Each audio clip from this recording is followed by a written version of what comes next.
그래서 이렇게 생산이 500대가 되면 그거를 시장에 내다가 팔 거예요. 팔면 소비자들은 어떤 자동차가 가장 좋을까 값싸면서 그다음 효용이 가장 큰 거. 근데 내가 거기서 골라야지. 그거는 이제 소비자 이론에 해당하는 거고요. 그렇죠? 그게 이렇게 연결되어 있는 거예요. 근데 그 위치에서의 이 생산 요소 시장은 어떻게 이루어지는가? 이런 형태로 이루어진다고요. 답은 이런 형태죠. 수요 공급의 원리죠. 근데 이게 그러면 이건 뭐 완전 경쟁 시장하고 뭐가 틀릴까? 다 똑같죠. 근데 위치가 좀 상당히 다른 문제가 생긴 거예요. 이건 뭐냐면 이 노동의 공급, 이 노동의 공급은 소비자는 생산물 시장에 가면 생산물은 어떻게 되냐면 이거는 생산자는 기업이고 기업이 생산자고 그다음 수요자는 소비자가 가게에 해당하는 소비자가 가게 같은 것이 되게 소비자가 될 텐데 이것은 요게 수요 함수를 결정하지요. 물건 살 때는 수요자지만 생산 요소는 누가 공급을 하냐? 요거 가게이든 소비자가 노동을 공급을 한다고요. 그러니까 생산물 시장에서는 이게 물건 살 때는 수요자로 물건 사는 사람으로 등장하지만 생산 요소 시장에는 노동을 공급하는 사람으로 등장을 해요. 공급자죠, 가게가. 그럼 여기 수요자잖아요. 여기는 생산해서 공급자지요. 생산물은 예를 들어서 자동차를 갖다가 내다가 파는 사람은 누구냐? 공급자란 말이에요. 그럼 기업이 하죠. 현대자동차가 여기 있죠. 생산 요소 시장에 가면요. 자, 자동차를 갖다 만들기 위해서 생산해서 부품도 필요하고 사람도 필요하고 사람 사들이는 사람이 누구냐? 수요자라고요. 이게 기업이 역할하는 거죠. 그러니까 이 역할이 바뀌어진 거예요, 여기서는요. 바뀌어졌다는 데 아주 큰, 이 의미를 갖고 있죠. 바뀌어진 거, 그래도 뭐 바뀌어져도 뭐 그대로 살겠네, 라는 게 아니라 거기에 나오는 그 가격은, 물건의 가격은 가격이라고 하는데 사람의 가격은 임금이라고 얘기한다고요. 자본에 대한 가격은요, 임금이라고 하지 않고요. 자본 비용, R로 표시하죠. 자본이랍니다. 자본량, 이렇게 표시한다고요. 자본량. 자본의 공급하고 자본의 수요에 의해서 그 자본의 가격이 결정되고 자본량이 결정됩니다. 라는 그런 내용이에요. 그러니까 노동시장만 잡으면 자본시장은 저절로 그냥 따라오는 거고요. 거의 똑같은 논리로 이렇게 되니까. 근데 이게 위치가 바뀌었다. 그리고 가격이라는 표시를 달리 한다는 거죠. 이 가격이 좀 서로 다른 면이 있어요. 뭐냐면 이거는요. 잘 안 내려가려는 성격을 갖고 있는 약간 하방경직성이 있다 그랬잖아요. 임금은요. 하방경직성이 굉장히 강합니다. 떨어지지가 않아요. 이 월급 올리기는 굉장히 좋은데 내려가는 거 그건 뭐 내려갈 수는 있겠죠. 감봉해가지고 내릴 수도 있겠죠. 하지만 임금 떨어지는 예는 거의 없어요. 아주 하방경직성이 무지무지하게 강하죠. 그리고 여기에 이자는 하방경직성이 거의 없어요. 그럼 올랐다 내렸다 올랐다 그 환전이 지 멋대로 가는 그런 성격을 갖고 있다. 가격 성격도 틀리고요. 그다음 그런 가격의 특성을 갖고 있는가 하면 여기에는 여기 노동량이라고 그랬죠. 이건 상품의 양이에요. 이 노동량, 이게 사람의 양이죠. 이 사람들은 말이죠. 이게 참 다루려면 참 골치 아파요. 이건 재고 상품은 그대로 근데 이건 가만두면 말이죠. 왜 나는 왜 일자리를 안 주냐. 자꾸 이런 얘기를 했었고요 말이죠. 더 심하게 하면 말이죠. 일 조금만 더 좀 열심히 하면 말이죠. 보너스 안 주나? 돈 더 달라 그래요. 그러니까 아주 그냥 골치 아픈 존재죠. 대상이 사람이니까. 그래서 이 다루는 것을 조금 좀 조심스럽게 다뤄야 되고, 이런 분야에 대해서 특성을 갖다 굉장히 잘 나타내고 있는 그런 시장인데, 여기도 결정 원리가 다 틀리단 말이에요. 결정 원리는 이런 수요 공급의 원리인데, 이게 뭐가 공급과 수요를 움직이는가, 그런 원리가 굉장히 틀리기 때문에, 그리고 좀 어렵기 때문에 이 문제에 대해서는 좀 깊이 좀 파봐야 된다라는 그런 논리가 생기는 겁니다. 적용하는 논리가 아주 좀 많이 다른 생산 요소의 시장을 갖고 있어요. 모양은 비슷한데 이 뭐 기호나 여기 의미하는 것들, 그다음 또 이동하는 것들이 조금 많이 틀리죠. 그런 면에서 이런 것을 분석을 한다는 거죠. 글쎄요, 범위를 쭉 좁혀가지고 이 노동시장에서 수요 공급에서 노동량이 결정된다고요. 자, 이 노동시장에는 말이죠, 이 수요자하고 공급자가 서로 만나서 일을 하게 되는 거죠. 이 시장에는 말이에요, 수요자가 가게에서 온 사람이 공급자예요. 노동의 공급자예요. 그리고 여기 사는 사람이 바로 기업이죠. 사람을 사고 팔아요. 어디에서요? 노동시장에서. 쉽게 말해서 인신매매 시장에 사람 사고 판다고요. 팔려는 사람도 있죠. 팔려는 사람이 어떤 사람이냐면 바로 여러분들 아니면 근로자들 이런 사람들이 파는 거예요. 나 사가세요 란다고 한다고요. 여기서는요. 아니 사람을 파는 게 어디 있습니까? 여기 있죠. 그 불법 아닙니까? 아니요. 합법이에요. 그러면 파는 사람이 있으면 사는 사람도 있다는 얘기죠. 예, 누가 사요? 기업이 사요. 오, 사람 이렇게 봐가지고 사지요. 좋은 사람 있으면 나 좀 소개시켜줘. 그러고 왜? 생산 요소로 쓰게 산다고요. 그러니까 사람을 사고 나면 샀으니까 돈을 줘야겠죠. 돈 준다고요. 물건값 주듯이 사람값을 준다고요.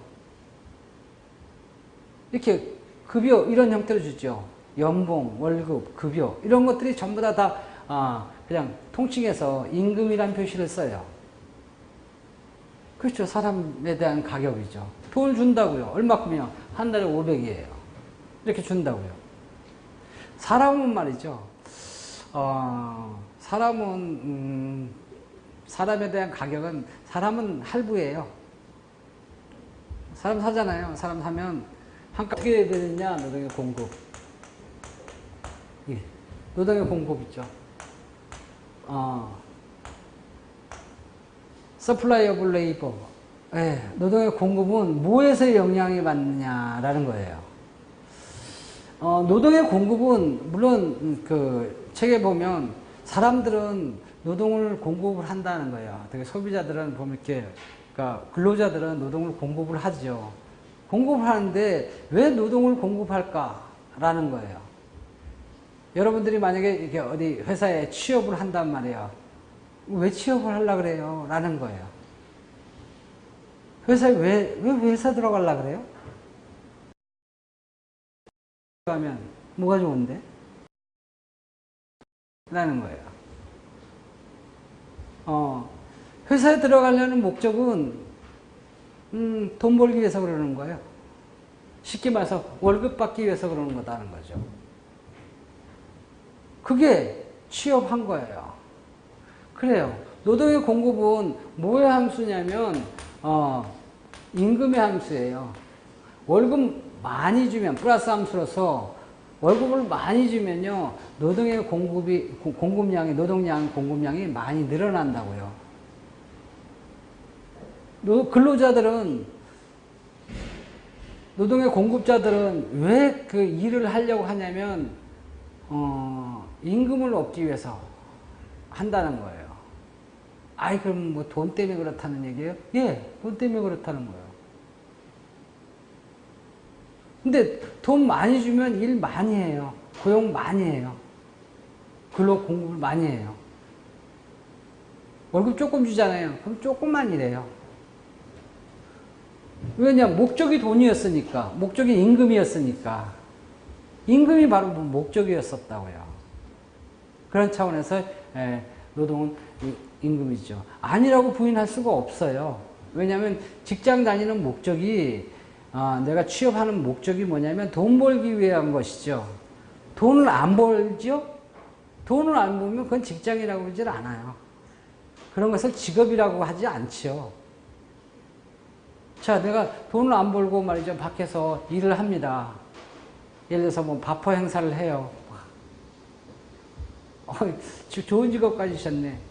직업 아니에요. 그건요. 왜? 돈을 안 받으니까. 그럼 봉사라고 하죠. 봉사활동이라고 그러지. 직업이 바퍼예요? 그건 직업군의 바퍼, 그런 직업군이 없어요. 그건 돈을 안 받고 하는 거니까. 돈을 받지 않으면 그건 직업인이라고 보지 않죠. 직장이라고 보지 않지요. 그 사람 근로자라고 하지 않지요. 돈을 안 받고 일하는 사람, 그런 사람 뭐냐? 봉사활동으로서, 다른 얘기로 하면 실업자예요, 그 사람은요. 직업이 없는 사람이라는 거죠. 그래서 직업을 갖고 아니면 직장을 갖고 이를 공급하는 그 목적은 돈이 가장 기본이라는 거죠. 돈을 꼭 받아야 되고 뭐 조금 받을 수도 있고 많이 받을 수도 있겠죠. 근데 많이 받으면 받을수록 그 직장에 몰리게 된다고요. 공급을 더 많이 하게 된다고요.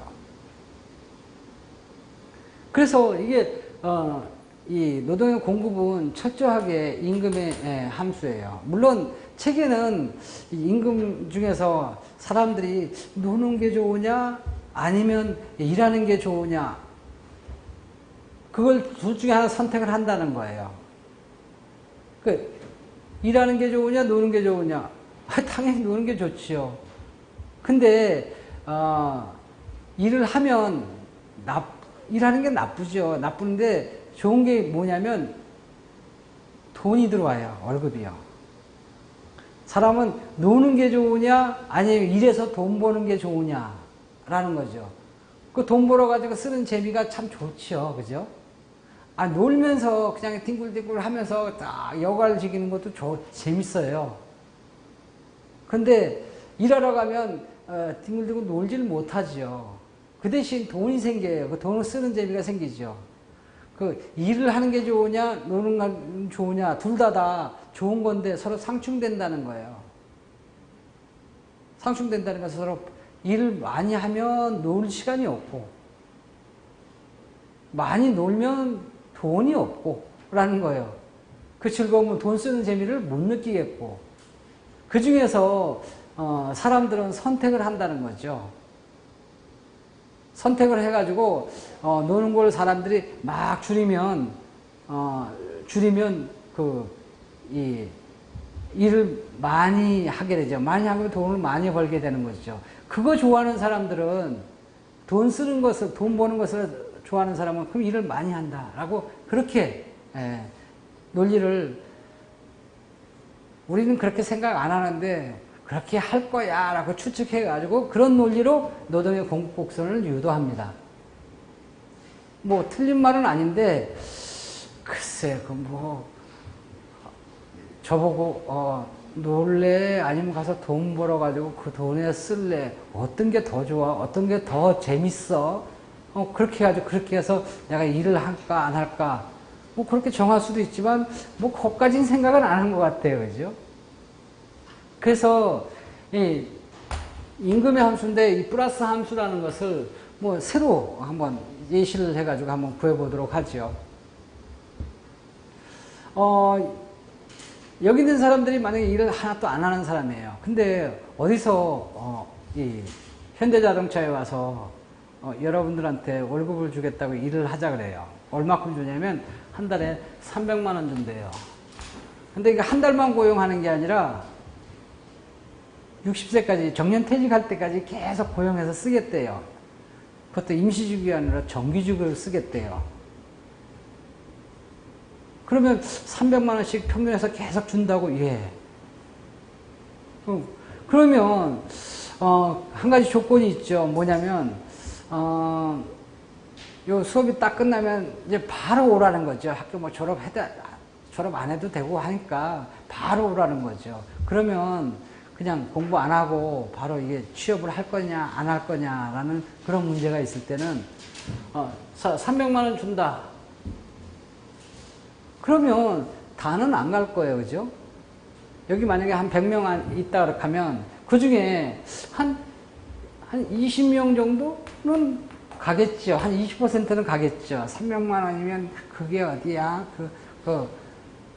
그게 여자 벌이로는 그 정도면 된 거 아니야? 해가지고 취업하러 간다고요. 일하러 간다. 노동의 공급을 한다고요. 노동의 공급이죠. 임금하고. 자, 그때는 20명이 갔었죠. 월급을 조금 더 올려요. 500만 원 주겠대요. 그러면 오실래요? 라는 거예요. 500만 원 주면 좀 땡기지요, 그죠? 근데 500만 원 주는데 다 이거 500만 원 주기야 주는데 그럼 현재 300만 원 받는 사람하고 차별이 있을 거 아니에요. 그러니까 그런 사람한테는 예를 들어서 대리 이런 명칭을 주면서 500만 원 주겠대요. 그럴 가능성도 있겠죠, 그죠? 자, 500만 원 주면 여기에 바로 그냥 취업의 전선에 뛰어들 사람이 얼마나 있겠냐고요. 상당히 많죠, 그죠? 800만 원 준다 그래요. 그럼 거의 억대 연봉이죠. 그러면 여기서 그것도 한 달만 억대 연봉을 준다는 게 아니라 계속 60대가 정년 퇴직할 때까지 억대 연봉을 준다 그러는데 대학 졸업장 필요 없어. 바로 내일서부터 출근해. 그러면 여기서 안 갈 사람이 누가 있겠어요, 그죠? 다 간다고요. 100명 다 간다고. 저도 그래도 8천만 원 아니더라도 한 달에 한 3천만 원 정도 주면 저도 가요. 101명으로 늘어나요. 그죠? 저도 돈에 강한 것 같아도 이렇게 또 큰 돈은 또 약해요. 그죠? 그러고 나서 그냥 몇 년 근무하고 그러고 이제 나와서 이제 그 돈 쓰면 되지요. 그죠? 한 달에 3천만 원씩 받으면 12달 하면 3억 6천이잖아요. 연봉이 3억 6천. 많지는 않지만 그건 적정하지요, 그죠? 자, 이런 논리로 본다 하면 월급이 자꾸 이렇게 올라간다면, 커진다면 사람의 고용량이 소위 말해서 취업하는 사람의 노동의 공급량을 20에서 50, 100 이런 형태로 자꾸 늘린다고요. 쉽게 말해서 이 월급이 계속 올라가면 노동의 공급량이 자꾸 늘어난다고요. 고용량이 소위 말해서 노동을 공급을 많이 하려고 하는 거죠. 돈 많이 주면 일 열심히 한다는 그런 논리예요. 돈 많이 주면 일 많이 한다는 거죠. 300만 원 주지 않고 야 100만 원 줄게 원래 안 가죠. 누가 가요? 그죠? 가는 사람도 있긴 있을 거예요. 아르바이트 가지 하고. 응? 월급이 낮아지면 굉장히 낮아지는 그런 형태가 된다고요. 그래서 노동의 공급은 어떠냐면 철저히 사람들이 근무하는 노동을 공급하는 목적은 결국은 돈 벌기 위한 것이고 임금에 의한 함수고 그리고 월급이 많아지면 임금이 많아지면 노동의 공급은 이렇게 증가한다는 거죠. 여기에 임금하고 여기에 노동량이 있어요. 노동 공급량하고요. 월급이 여기서 이 상태에서 이렇게 올라가잖아요. 올라가면 그러면 이 노동량이 증가한다고요. 그래서 노동의 공급은 이런 형태로 우상향 형태로 되어 있어요. 그럼 노동의 수요는 그럼 이 사람은 노동의 수요자는 기업은 임금의 함수냐 하는 거예요. 임금은. 이 사람은 이렇게 우하향하게 돼 있으니까 월급을 조금 주면 이거 사냐 말이야. 그러니까 사람은 사냐고요. 보통 이렇게 한 달에 이렇게 한 300만 원 주고 사람을 채용하는데 어떤 사람이 있어요. 저는요 월급 반만 150만 원 줘도 저는 거기서 일할래요. 그러면 그 현대자동차가 그래 여기 싼 물건 있네. 그래서 그래 내가 살게. 그래서 얼른 채용하냐고요. 월급 적으면 채용해요? 기업은요? 아니에요. 너희 희망 연봉이 얼마예요? 딴 사람은 3천만 원 이렇게 썼는데 나는 취업하려고 2천만 원 쓰면 나 취업됐냐고요. 취업 안 돼요. 기업은요, 임금에 관심이 없어요. 월급 갖고, 사실 안다고요. 월급의 함수가 아니라고요. 임금의 함수가 아니라고요. 그럼 뭐의 함수냐? 뭐에다 영향을 미치냐? 이제, 수요를 도출하기 위해서 그게 아주 굉장히 어려운 문제가 생기는 거예요. 뭐냐면, 이 사람은 노동의 수요는 어떤 형태로 나냐면, 이 사람은, 노동의 수요 함수를 갖다가 뭐라 그러냐면, 파생 수요 함수라 그래요. 파생 수요라고 하죠, 파생 수요. 글쎄, 보상 수요는 들어봤어도 파생 수요는 또 처음 들어보겠다라고 하는 사람들도 있긴 있어요. 자, 이 파생 수요라는 것은 뭐냐면 어디서부터 이렇게 파생되어 나왔다라는 뜻이에요. 어디서부터 이 노동의 수요가 나오냐면 이 스스로가 이렇게 임금에 의해서 수요량이 결정됩니다. 이렇게 결정된 게 아니라 이 노동의 수요는 어디서 뭘부터 결정하고 난 다음에 추가적으로 나와 있다고요. 그래서 이 파생 수요라는 데 굉장히 어려운 점이 많죠. 그래서 이걸 끄집어내는데 상당히 어렵단 말이에요. 기업은요, 노동의 수요를 할 때, 사람을 뽑을 때 어떻게 뽑냐면, 월급 쌉니다. 그렇게 해서는 안 뽑아요. 그 다음에 여러분들이 만약에 취업하고 싶죠?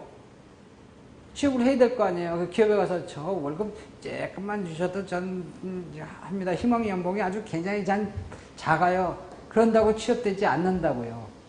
그럼 취업되는 비결이 뭐냐? 기업의 목적을 알아야죠. 기업은 이런 이 옷이나 아니면 뭐 이렇게 뭐 쌍꺼풀이나 뭐 이렇게 미용이나 이런 데 관심도 별로 없다고요.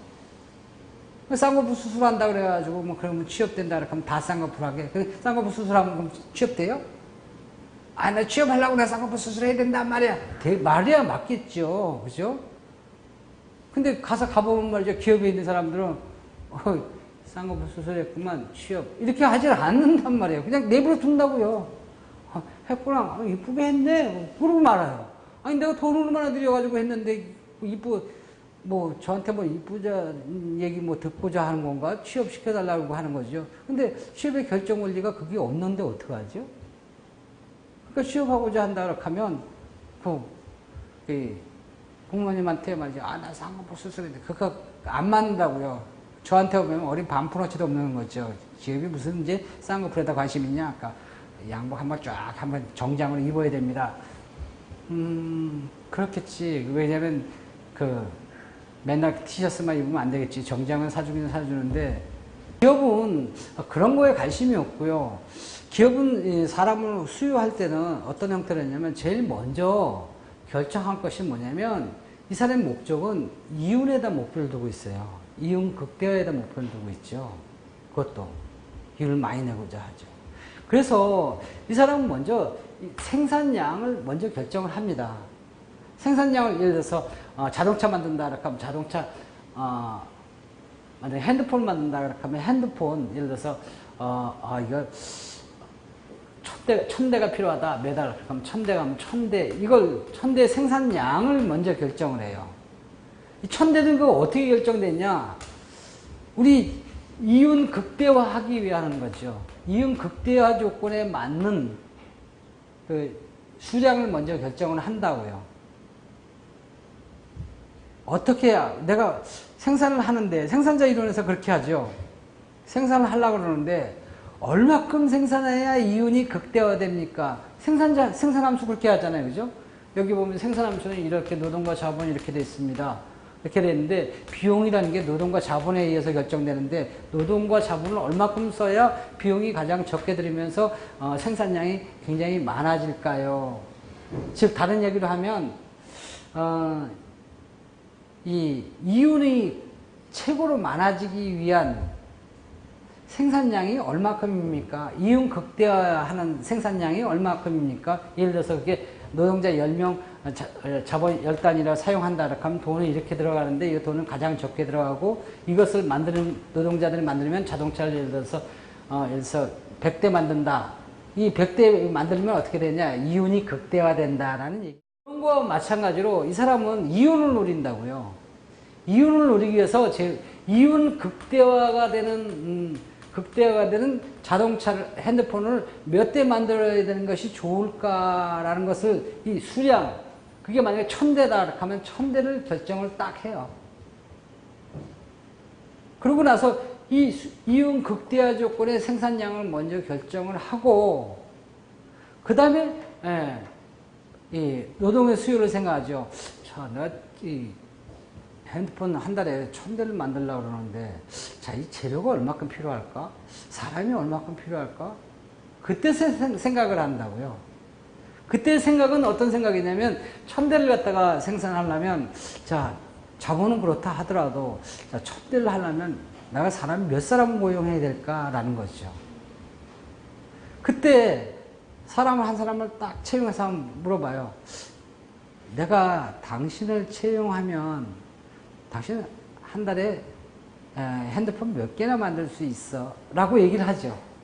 그러면 그게 뭐냐면 너 채용할 때, 한 사람 채용할 때 생산량이 얼마큼 됩니까? 라는 거예요. 어디서 많이 봤죠, 이거. 한계 생산물이죠. 그죠, 이게. 좀 노동 생산성이죠. 자, 한 사람 채용할 때 너 노동 생산성이 얼마큼, 너 몇 대나 만들 수 있어? 라는 거예요. 그러면, 저 5대 만들 수 있어요. 그러잖아요? 5대 만들면, 그러면 1000대 만들기 위해서 한 사람이 5대 만드니까 난 몇 명을 고용해야 돼요? 200명을 고용하는 거죠. 그럼 200명 노동을 수요를 한다고요. 이게 만약에 10대 만들 수 있어요. 그러죠? 그러면 그럼 100명 뽑아야지. 노동의 수요를 이렇게 결정한다고요. 100명 노동을 수요를 해야겠구만 해가지고. 노동의 수요는 뭐에서 의해서 결정됐냐면 몇 대 생산할 수 있어? 한계 생산물하고 관련돼 있다고요. 노동 생산성하고 관련돼 있다고요. 노동 생산성이 먼저 거기에 결정함에 따라서 노동의 수요가 결정이 되죠. 20대 만들 수 있어? 그러면 50명만 뽑는다고요. 그래서 이 노동의 수요는, 이거 노동의 수요죠. 노동의 수요는 사람을 사용하는 것은 뭐하고 관련되어 있냐면 노동의 수요는 이거 5대, 10대, 20대 이거라고요. 이게 뭐냐면 한계 생산물이죠. 이거죠. 여기에 함수라고요. 이게 한계 생산물의 함수라고요. 이렇게. 기업은 한계 생산물에 더 관심이 있어요. 그게 노동을 수요하는데 채용하느냐 안 하느냐에 한계 생산물에 거기다 관심이 있죠. 근데 이게 노동의 수요 함수가 나왔는데 이게 어떻게 튀어나왔냐면 생산을 먼저 결정을 하고 이윤 극대화를 먼저 결정하고 거기에 따른 생산을 결정하고 난 다음에 그 다음에 여기에 의해서 생산량이 얼마큼이다라는 걸 먼저 결정하고 난 다음에 여기서 파생돼 가지고 나온 거죠. 그래서 파생수요, 생산함수라고 그래요. 그래서 이거 끄집어내기가 상당히 어렵다고요. 개념도 어렵고. 그래요. 노동의 수요는 이렇게 계산해보면 한계 생산물하고 밀접하게 관련되어 있어요. 한계 생산물하고 관련되어 있는데, 한계 생산물이라는 것은 이 그림으로 본다 하면 이 점의 기울기죠. 그죠? 이 기울기가 그 생산함수의 기울기죠. 노동의 변함에 따라서 생산량이 얼마큼 증가됩니까? 이것을 여기에 이 생산함수의 기울기라고 얘기하지만 이것을 한계 생산물이라고 하죠. 마지널 프로덕트라고 얘기하죠. 이런 것을 넓은 의미의 노동 생산성이라고 시중에서 많이 쓰기도 하고요. 자, 이 한계 생산물은 이건 어떻게 됐습니까? 한계 생산물 체감의 법칙이 기울기가 점점 줄어들죠. 이거의 체감의 법칙이 어떻게 되어 있냐면 여기에 기울기가 노동의 수요가 여기 있었으니까 요 기울기가 나타나는 거 한계 생산물이 어떻게 결정되냐면 이렇게 됐었어요. 그죠? 한계 생산물이요. 즉 한계 생산물이 이만큼이다. 그러면 요 기울기가 이만큼이다 하는 얘기죠. 이게 만약에 이만큼 된다. 그럼 여기는 이만큼 된다는 거예요. 한계 생산물이 이런 모습이라고요. 그래서 이런 모습으로 된 게 노동의 수요란 말이에요. 노동의 아까 공급은 이렇고 수요는 아까 이렇게 됐다 그랬잖아요. 그죠? 이렇게 됐던 게 원래는 어디서 나왔냐면 여기에서 이렇게 나왔다고요. 이게 노동의 수요 곡선이라고. 한계 생산물 수요 곡선이. 한계 생산물 노동의 한계 생산물이 노동의 수요 곡선이라고요. 모양이 이렇게 됐잖아요. 체감하는 모습이잖아요. 원래 수요는 공급은 이거는 원래 한계 비용이잖아요. 한계 비용에서 대충 나온다 그랬잖아요. 이렇게 되는 형태겠죠. 그죠? 수요는 이렇게 일직선이 원래 이런 모양이에요. 이런 모양. 이런 모양에서 수요가 나왔단 말이에요. 특히 노동에 대한 수요는요. 그게 대충 이렇다는 거죠. 자, 그런데 이 한계 생산물 이런 형태로 되어 있는데 이 한계 생산물에다가 자, 그러면 이거 노동의 수요는 한계 생산물에 의해서 결정되긴 되는데 그런데 이 수요를 가만히 보니까 말이죠. 가격하고 여기 이제 들어와야 될 텐데 이것을 화폐 가치로 표현을 해버리는 거죠. 예를 들어서 야, 핸드폰 5대, 핸드폰 10대 이것은 노동 생산성에 해당하는 거죠. 한계 생산물 얘기하는데 자, 이건 핸드폰 5대 만든다라는 거예요. 그러면 자동차 회사는 자동차 예를 들어서 2대 만든다 이렇게 나올 거 아니에요. 비교가 좀 하기가 어렵잖아요. 그래서 이런 물건을 갖다가 화폐 가치로 표현합니다. 여기 보면 핸드폰이 얼마에 팔아? 그래가지고 100만 원 판다 하면 핸드폰 5대 핸드폰 5대를 팔면 100만 원이니까 500만 원어치 생산한다고 예 그렇게 얘기하는 거예요.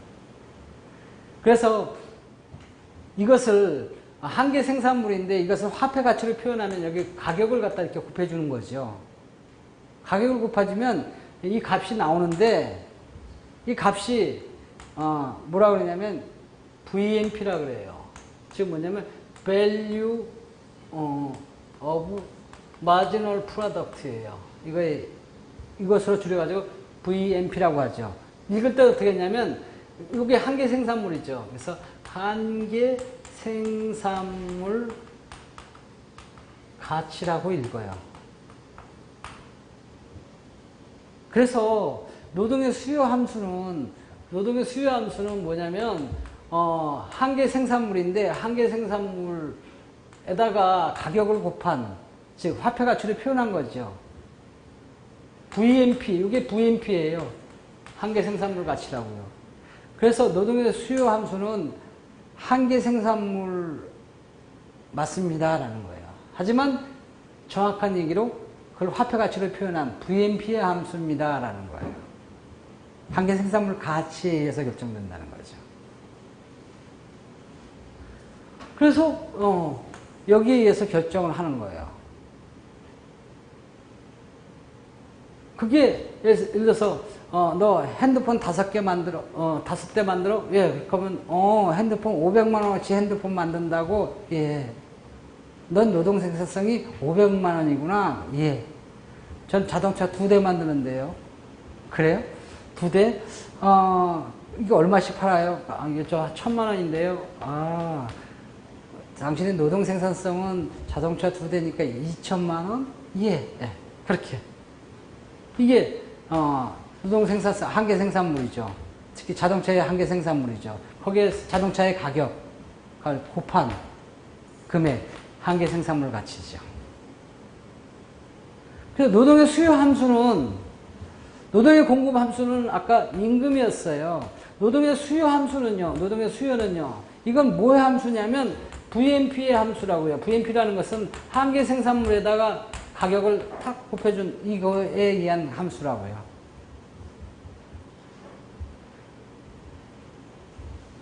노동의 수요는 이렇게 되어 있다고요. 모양은 어떻게 생겼습니까? 한계 생산물하고 똑같이요. 뭐 거기다 가격을 곱해줬으니까 이거하고 똑같은 모습이죠. 뭐. 그래서 월급을 정하려고, 이 사람 월급 어떻게 주냐고요? 이 한계 생산물 가치에다가 여기다 그 월급의 자료를 딱 넣어요. 500이다. 그럼 한계 생산물하고 여기 한계 생산물하고 임금하고 딱 비교해 가지고요. 그럼 그까지 고용을 해요. 수요를 해요. 사람을 채용할 때는요. 채용하는 모습에다가 거기다가 월급을 갖다 정해놓는 거죠. 즉 다른 얘기로 하면 어떻게 되냐면 월급에 대한 결정 원리를 어떻게 하냐면 핸드폰 500만 원씩 만들어요. 그러면 이 사람을 채용을 하지요. 어떻게 채용을 하냐? 핸드폰 500만 원씩 만든다고요. 희망 연봉이 얼마요? 이렇게 하면 이 사람 500만 원씩 나한테 이익을 주잖아요. 희망 연봉이 300만 원인데요. 오세요 하고 채용을 해버린다고요. 그때서는요. 왜냐면 생산 능력이 500인데 300만 원밖에 없으니까 그럼 내가 200만 원 이익이잖아요. 그 사람은 제 1순위로 딱 채용을 해요. 근데 나는 500만 원 주세요. 그러잖아요. 그러면 500만 원 주면 본전이죠. 그죠? 그래도 채용해요. 앞에서 남았기 때문에. 근데 생산 능력은 500만 원밖에 안 되는데 저요 600만 원 아니면 저 이 직장에 못 합니다. 못 갑니다. 그러면 그 사람 채용하면 적자나잖아요.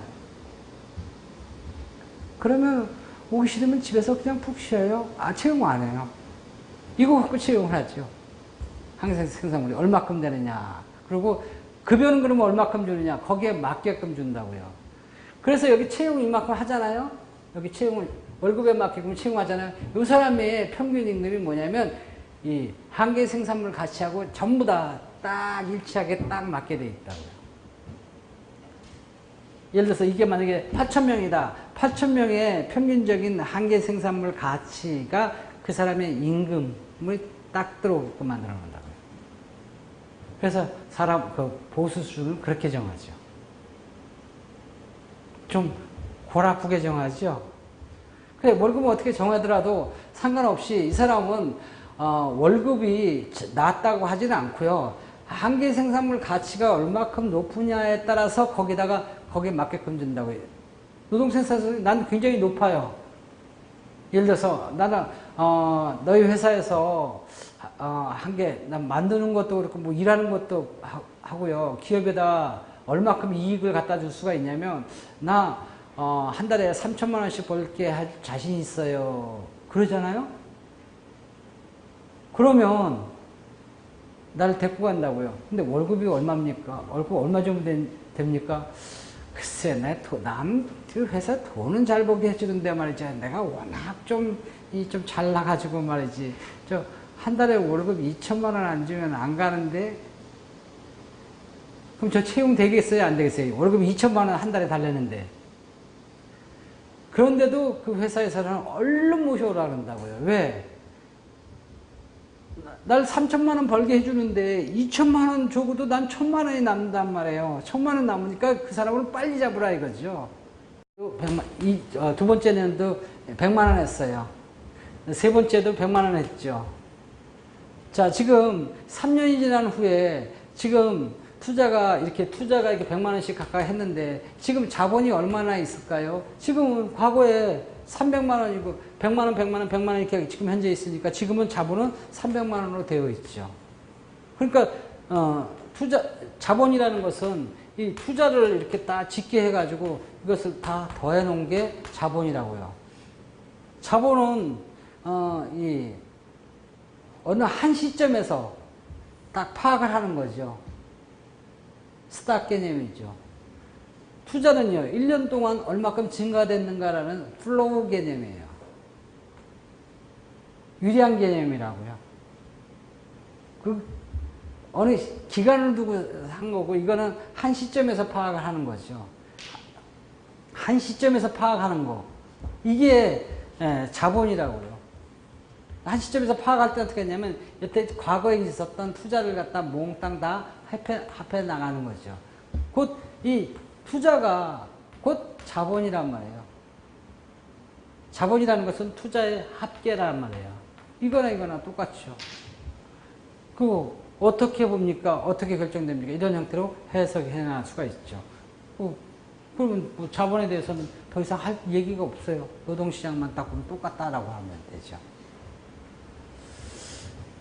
이게 완전 경쟁 시장이 아니고 독점 시장이다. 그러면 이게 또 분석이 조금 달라집니다. 또 분석이 여기에 의해서 결정되는데 만약에 이 노동시장이 독점 시장입니다. 그럼 독점 시장은 독점 원리에서 이렇게 결정이 되겠죠. 여기에 보면 한계 수입, 수요 밑에 한계 수입이라는 게 있고, 그 다음에 노동의 공급이 있고, 그래서 여기에 의해서 이렇게 가격이 이렇게 결정되고, 노동이 이렇게 결정되죠. 이게 독점이라면, 이런 형태로 되죠. 독점이라면, 이렇게 결정을 하는데, 그러니까, 이게 누가 독점하는 거예요? 공급자가 독점하는 거죠. 공급자가 독점하는 경우고, 그럼 여기는 수요자, 기업이 독점하는 경우, 그럴 때는 또 골치가 아파진다는 거죠. 왜냐면, 수요자가 독점하는 수요 독점 같은 경우에는, 수요 독점이 그게 가장 일반적이죠. 왜냐면 기업이 하나고, 근로자는 많은 경우죠. 그런 경우가, 수요 독점이죠. 그럼 이런 형태가 아니라 다른 형태로, 이걸 반대 형태로 나타나겠죠. 그죠? 그래서 그 분석하는 방법이 순서가 이렇게 바뀌었단 말이에요. 바뀌어가지고, 이, 분석하기가 좀, 깊이 들어가면, 형태별로 하면, 이건 시간도 많이 걸리고 참 이해하기가 어려운 그런 문제가 있겠죠. 한 가지 확실한 건 다양한 형태가 생기는데, 이 독점에서 보면 이 노동시장에서의 자, 수요자가 독점이냐, 공급자가 독점이냐라는 그런 문제가 생길 거고요. 그죠? 자, 수요자, 공급자가 둘이 완전 경쟁이냐, 아니면 불완전 경쟁이냐, 그런 문제가 생길 거고요. 이게 과점이냐, 아니면 독점이냐, 이런 문제에서 수요자가 이런 문제냐, 공급자가 이런 문제냐라는 문제에서 이 답이 다 틀리게 나오고요. 그 다음 또 여기에 또 하나 영향을 받는 게 뭐냐면, 수요하는 데 있어서의, 이건 생산물을 먼저 수량을 결정하고, 품목과 수량을 먼저 결정하고 나면 파생수요라고 그랬잖아요. 이 시장이, 노동시장에서 어떤 영향을 주냐면, 생산물 시장이 어떻냐, 여기 만들어가지고 물건을 내다가 파는 그 가격 구조가 어디에 의해서 영향되느냐, 이 가격하고 한계 생산물이 그런 데에 영향을 받거든요. 자기가 파는 생산물에 영향을 받거든요. 그래서 이 사람들이 물건을 내다가 파는데 시장이 독점으로 내다 파느냐, 아니면 과점으로 내다 파느냐, 완전 경쟁으로 내다 파느냐에 따라서 그 결과가 다 분석이 달라져요. 그러니까 생산물이 만들어 놓은 게, 기업이 만들어 놓은 생산물을, 자, 내가 물건을 하나 만들었어요. 핸드폰을 만들었어요. 나 혼자 파냐? 그럼 독점이죠. 그럼 가격을 높게 받을 수가 있어요. 그죠? 이게 나만 파는 게 아니라 다른 사람 다 파네? 그럼 완전 경쟁이죠. 그럼 가격을 좀 낮게 팔아요. 낮게 팔면 여기다 또 영향을 탁 미쳐 놓잖아요. 그래서, 그런 생산물이 독점이냐, 과점이냐, 완전 경쟁이냐에 따라서 변하지요. 그리고 또 이 시장에서 이 공급자가 독점이냐, 수요자가 독점이라도 완전 경쟁의 과정이냐, 이런 과정에 따라서 이 수요자만 본다 하면 독점하고 독점일 때, 독점하고 완전 경쟁일 때, 생산물은 독점이고 이건 수요일 때, 이거는 이거일 때, 이거는 이거일 때, 이건 이거일 때. 그리고 수요자가 독점이 아니라 이제 수요자가 독점이면서 공급자도 독점이고 수요자도 독점인데 생산물도 독점인 이런 경우 있잖아요. 이런 경우의 수를 갖다가 전부 다 하면 말이죠. 이게 다 틀리단 말이에요. 결정하는 것이. 그러니까 이 노동시장만 보더라도 말이죠. 머리털이 남아나질 않아요. 여기 지금 경우의 수가 여기 보면 독점 과정 완전 그냥 세 가지만 있다고 하면 이 세 가지 중에서 여기다 독점 완전 생산자가 세 가지가 있는 경우가 이건 두 가지가 있는 경우고 여기는 또 세 가지가 있는 경우가 있겠죠. 독점이냐 이냐에 따라서 경우의 수를 딱 따져보면 2, 3은 6에다 18가지의 경우의 수가 나온다고요. 생산물 시장이 독점이고 수요가 독점이면서 공급이 독점인 경우에는 어떻게 볼까? 그런 거 하나. 그런 게 18가지 상황이 쫙 장황하게 나오죠. 이 18개 상황이 다 똑같으면 좋은데, 비슷하면 좋은데, 이거 다 지멋대로 막 돌아가니까, 이게 해야 할 얘기가 어마어마하게 많은 거예요. 그래서 이걸 다 설명하려니까 어려우니까 가장 기본적인 형태, 완전 경쟁이라고 보자라고 딱 결정하는 거예요. 생산물은 그냥 완전 경쟁이라고 팔았다고 봐. 라고 하는 거죠. 그래서 여기는 완전 경쟁이면서 여기는 수요자, 공급자가 전부 다 이렇게 완전 경쟁 형태에 되어 있는 그런 상태에서 이 노동시장에 대한 가장 일반적인 경우에 가격과 수량을 논함이라고 보면 되죠. 생산요소 시장이 그렇게 만만치가 않아요. 해석이 들어가면요. 그래서 이런 것들은 그러니까 그래서 저기 미시경제학 뭐 이렇게 미시경제학 이렇게 들어가면 이 생산 요소 시장까지는 안 들어가요. 그냥 과점 시장까지 들어가면 많이 들어가는 거죠. 웬만해서는요. 시장도 뭐 독점 시장하고 뭐 거기까지 들어가는 경우도 안 들어가는 경우도 있고요. 그리고 시장까지 가면 과점까지 밖에 안 들어가죠. 저는요. 여기까지 확 들어가 버리고 말았네. 왜요? 중간고사 시험 봐야 되는데 안 보고 그때 수업을 하니까 이렇게 푹 길어져 버리니까 이렇게 갈 수밖에 없죠. 그래서 이 생산 요소 시장의 가장 일반적인 형태를 갖다 이렇게 소개한다는 차원에서 그냥 오늘은 그냥 저렇게 아주 연결이 되는 거구나 하지만 이렇게 일반적으로 이렇게 결정되지만 예, 상당히 복잡한 문제가 있을 것이다 하는 거죠. 어떤 복잡한 문제가 가장 하나 생긴다면 생산물 시장이 독점이 돼버리면요. 이게 수요하고 공급이 있잖아요. 그렇게 하면 여기에 한계 수입이 이렇게 있게 되죠. 물건으로 보면요. 생산물 시장에서는 어떻게 결정되냐면 여기서 수량을 결정하고 요 위에서 가격을 결정을 하죠. 그죠? 한계 수입하고 한계 비용이 서로 만나는 곳에서 수량을 결정하고 가격은 그 위에서 결정하는 이런 형태의 균형점을 이루죠. 노동시장에서는 그렇게 안 해요. 수요와 공급에 의해서 수량을 결정하고요. 가격은 수요자, 독점이면 뭐 근로자한테 뭐 신경 쓸 게 뭐 있어? 안 써. 신경 안 쓰고 말이죠. 그냥 가격 탁 결정해버려요. 왜 그러냐면, 기업의 공급자는 나 혼자밖에 없으니까, 월급을 내 마음대로 주면 되죠. 적게 주면 되죠. 적게 주는 대로 그대로 놔둔다고요. 그럼 어떻게 되겠어요? 그 근로자들이, 야, 너 원래 줘야 되는 거 아니야? 그러면, 그거 알고 있어? 그럼 좀 줄게. 그래서 얘기하죠. 그 얘기 안 하면 안 줘요. 그리고, 몰라서 안 주고, 뭐, 얘기 안 해서 안 주고, 뭐, 돈은 있어요. 근데 이거 안 주죠. 그래서 이만큼이 어떻게 형태가 생기냐면, 원래 근로자 거예요. 근로자 건데, 니까 아니면 달라고 해도 잘 안 줄 거니까. 그래서 이런 것을 갖다가 착취란 용어를 씁니다. 임금의 착취. 여기 임금이잖아요. 임금의 착취. 이만큼이 독점이 생겨버리면 수요 독점이 생겨버리면 돈을 일하면 일한 대가를 줘야 될 거 아니에요. 그죠? 근로자가 열심히 일하면 일한 대가가 있을 거 아니에요. 자본가가, 기업인들이 자본을 통해서 많이 부가가치를 냈으면 자본의 대가가 있겠죠.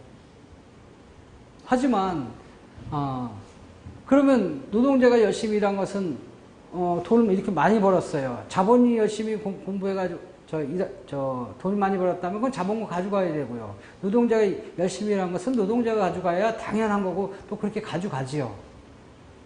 그런데, 노동자가 그걸 알지는 못하거든요. 돈을 누가 맨 처음에 받았냐면 기업주들이 먼저 받아요. 받아가지고 이거 노동자에 줘야 되는데 한데 안 준다고요. 왜 안 주냐?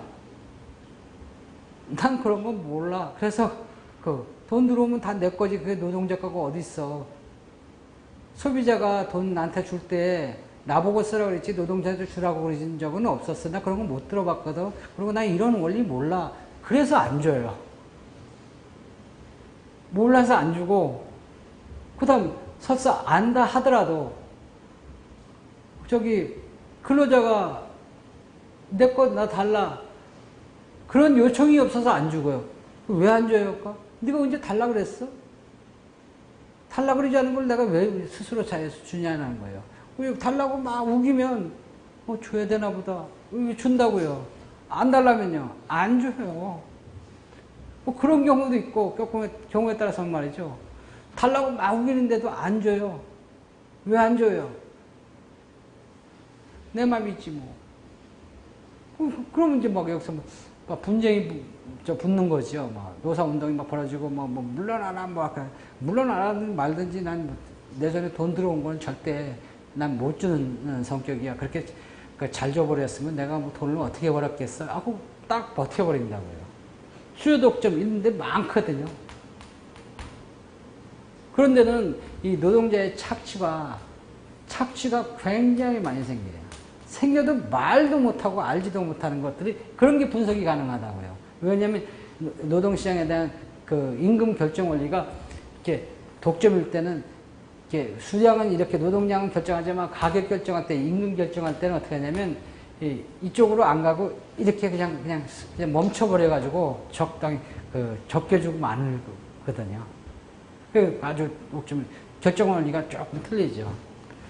그렇게 본다면 이런 원리 아주 18가지 쭉 다른 사례별로 막 복잡하게 돌아가는 것이 완전히 다 틀리죠.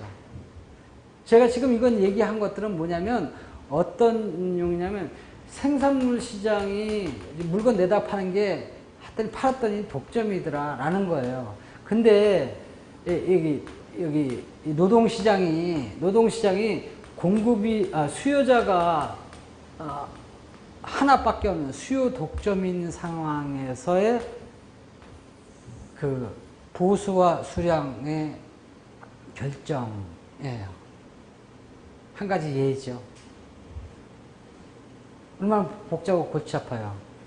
그래서 이 골치 아픈 거는 건들지 말자는 거죠. 그래서 쭉 다시 정리해서 얘기하면 생산 요소의 균형은 일반적으로 뭐 다른 경우도 있겠지만 균형은 어떤 형태가 되냐면 생산자의 균형, 즉 생산 요소의 균형은 노동과 자본, 이것은 어떻게 되냐면 공급과 수요에 의해서 결정이 되고, 그래서 이 노동에 대한 가격과 노동의 수요에 의해서 결정되는데, 공급은 그 노동 가격, 그러니까 임금의 함수고, 이거는요 한계 생산물 가치의 함수로 구성되어서 있다라는 거죠. 기본 원리가. 그게 이 시간에 맞게끔 딱 이 생산물 시장을 설명하는 그런 방법이에요. 더 진행하려고 해도 날짜가 없어서 못 하겠어요. 그리고 우리는 지금 이 국경선을 넘어서 조금 더 많이 온 셈이죠. 뭐 이렇게 오든 저렇게 오든 수업은 오늘로서 이렇게 딱 끝나게 됐고요. 뭐 더 좀 깊이 좀 멋진 분석을 좀 이렇게 해줬으면 좋겠는데 뭐 그럴 마음뿐이고 그렇게 제대로 못된 것 같네요. 아무튼 이 수업은 끝나게 됐고요. 어떤 여름 내내 쉬어야 할 시간에 공부하는 자체, 거기에 여러분들한테 존경의 찬사를 보냅니다. 하여튼 수고 많았고요. 정규 합격 때 뭐 다시 보기로 하고, 시험은 예정대로 월요일 날 3시에 이렇게 시험을 보도록 하겠습니다. 그래서 수업은 여기서 끝내는 걸로 하겠습니다. 그래, 이 수업 끝내도록 하죠. 네, 고맙습니다.